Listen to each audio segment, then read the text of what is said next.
Jay Bills from Media Spotlight UK reunited with Myles Rak-Su in the building. How are you feeling, sir? It's a different circumstance now. Yeah, because the last time we spoke, Misfit 7, you know, you were seeing Ashley like going through his fights at the time, but now not only have you been training with him, you're also fighting as well. I mean, talk to me about the whole experience, because I know that Ashley's gone on record to say that you've been more the superior athlete towards in comparison to him. But yeah, man, talk to me about your experience in lead up to it. Yeah, so it started off as a weight loss journey. Obviously, when you would have seen me last, I would have been 108 kilos. So what are you down to now? I'm currently I weighed in at 96.3 this morning. Wow, wow. It's at 12 and a bit, 12 kilos. Congratulations. Thank you, brother. So, yeah, for me, it was a weight loss journey. And as I got more invested in it, and seeing Ashley fight more and going to the big shows and doing his thing, it inspired me, you know. And I wanted a piece of the pie.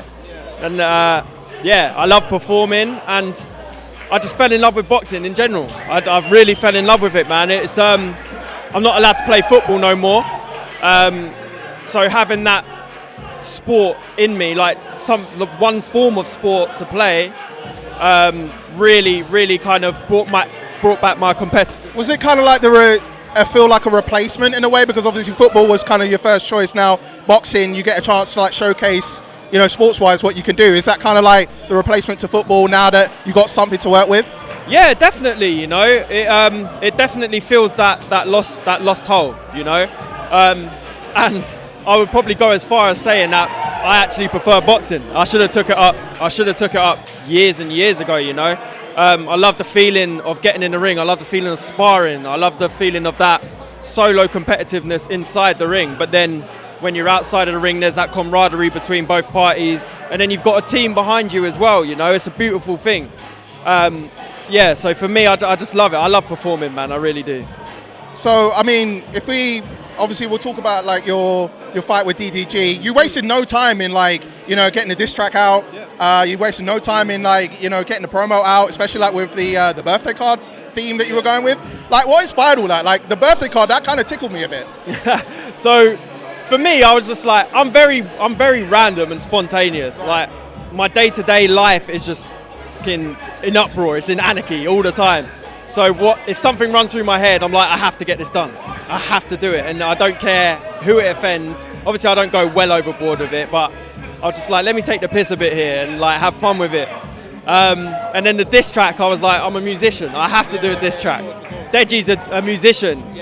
I hope he responds, and he's now responding. Well, I'm hearing that the diss track will be out tonight. So yeah, as I'm hearing, so expect to be there soon. Yeah, 100%. Probably a few hours later, there'll be another one from me uploaded. Yeah. Whoa. So are you just going to be going back and forth until fight night? Yeah, 100%. Well, if that's the plan, look, I can write, produce, mix, master, record. That's true, because obviously your Rak-Su music days, and yeah. So like, I've bought my laptop, I bought my microphone, I've bought everything that I need to record.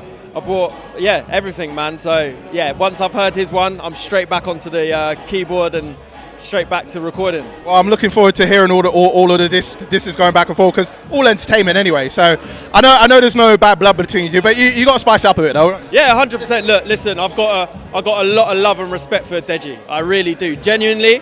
From what he's been through, what we spoke about on the face-off, the what's the face-off that we done? Digital face-off. Digital face-off. From what the stories that he was saying that he's been through over the last few years, man, I've got to give it to him. And yeah, in the ring, it's just business. I can switch off very quickly. So for me, when we get in the ring, I'm going to knock him out. And I mean, obviously, like both of you have inspiring stories. I mean, you know, you can say as much as you want, but you know, you've gone on record to say that, like, you know, both Ashley and you have said that you had an accident a couple of years ago. You know, you've had kids. You know, congratulations being a father. How's it firstly being a father, first of all? It's the hardest job in the world, but it's the most rewarding one ever, genuinely. So the main reason why I wanted to get involved in Misfits, and why I do a lot of media outside of Misfits as well,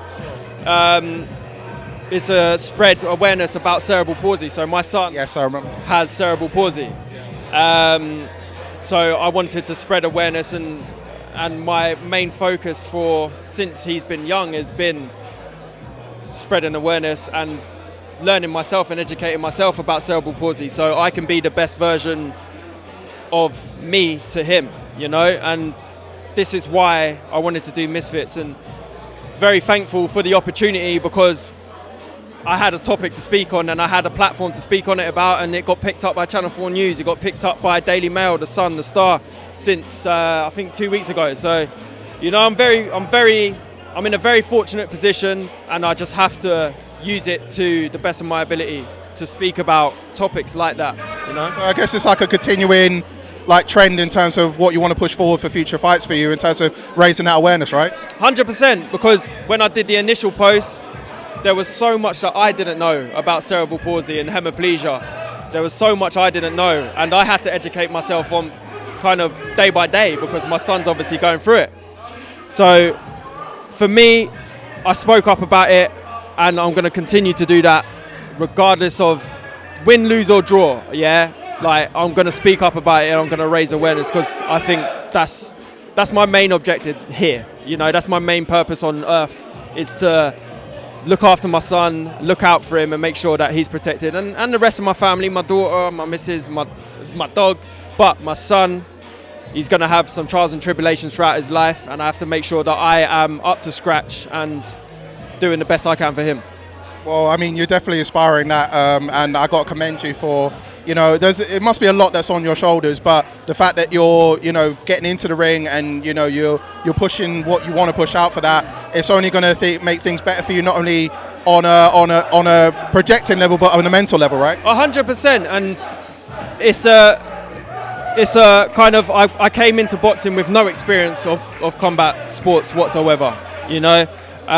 So this is another nod to him, where it's, if you put in the hours, whether it be boxing or whether it be learning how to do up your jacket, you might not be able to do it for 6 months or 7 months or a year, but keep on trying, keep on chiseling away at doing up your jacket, because that's going to be a problem that he has in life. Keep on doing it, no matter your situation. Just keep on trying, and we're going to get through it together. And that's the main kind of moral of the story.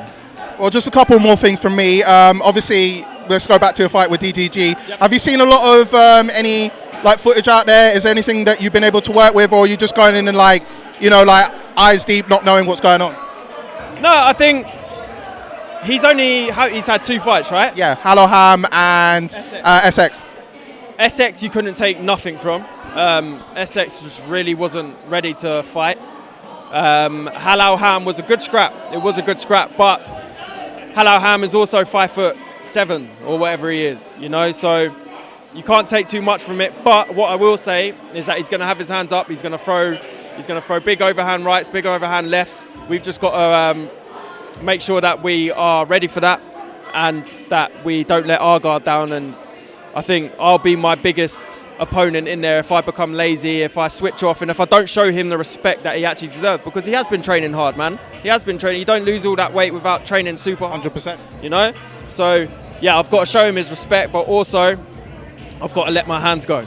And how's it been, like, obviously with Luke, you've known him for a long time, like, how's he really pushed the boat for you to get you to this point? Yeah, oh, massively. He wanted me on Misfits before I wanted myself on Misfits. But he's been pushing it. Yeah. I remember we talked about it, actually, because at Misfits 7, he actually was telling me he was trying to get you a fight from even then. Yeah, he has been for ages. And this one was pot luck. This one popped up pot luck. Yeah, he's been pushing and really, really hounding me to get in shape and be ready for a fight, because we didn't know when the opportunity is going to arise. And this opportunity was a random one. It was Master Uguay was meant to fight Deji, wasn't he? Yes. And then he pulled out, and then we got the call up, and that was out of pot luck, you know. And Ashley also was like, bro, get on this. You should fight Deji. Get on Twitter now, send for him. Let's get this moving. And you know, it's nice, because it's like we're all each other's biggest fans. Yeah. You know, I admire Ashley, I admire Luke. Like, he's been my best mate for years. I've known him since I was 15 as well. You know, so we go back. It's more than just coach and friends. Like, it's more than that. It's much. And how do you think with Ashley, with his fight with OJ Rose, like that's a fight that's, you know, I feel that will be both their individual tests for each other. Do you feel that way in terms of like being Ashley's biggest test so far for him?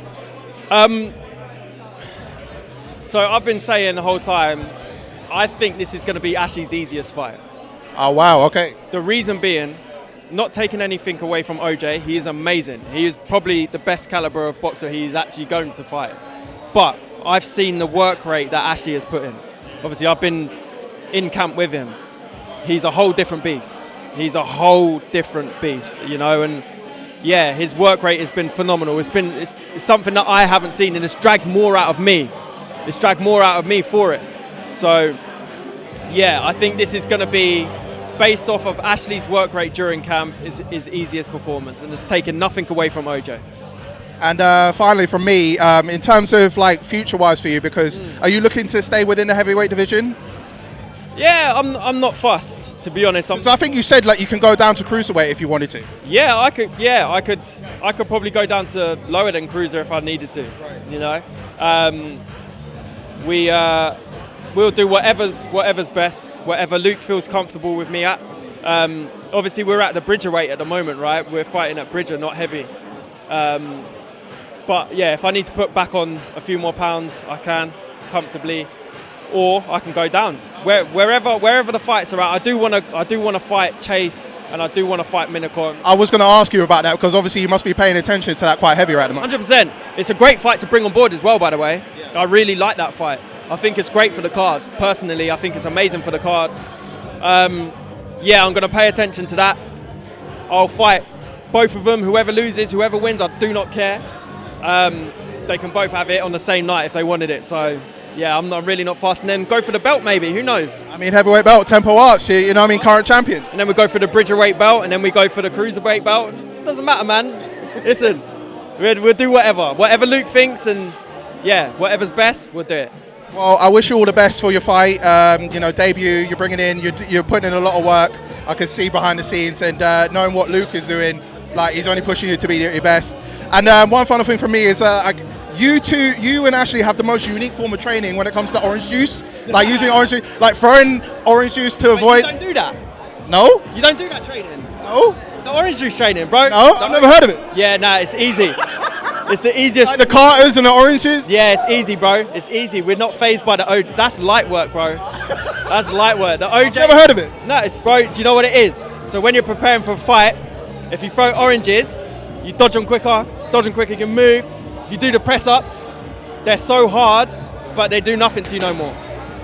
Yeah, get around that. Get your head around that. That's what I'm trying to get my head around. So, I mean, I would expect there will probably be more fruits in the future, maybe, as far as that. Yeah, but we'll move to pineapples now. OJ's is light work. Oh, OJ is light work. Where is he? OJ, you're light work. There he is. He's over there. Anyway, Myles, I wish you all the best. I know it's going to be an entertaining fight, and you know, kill it in the ring, man.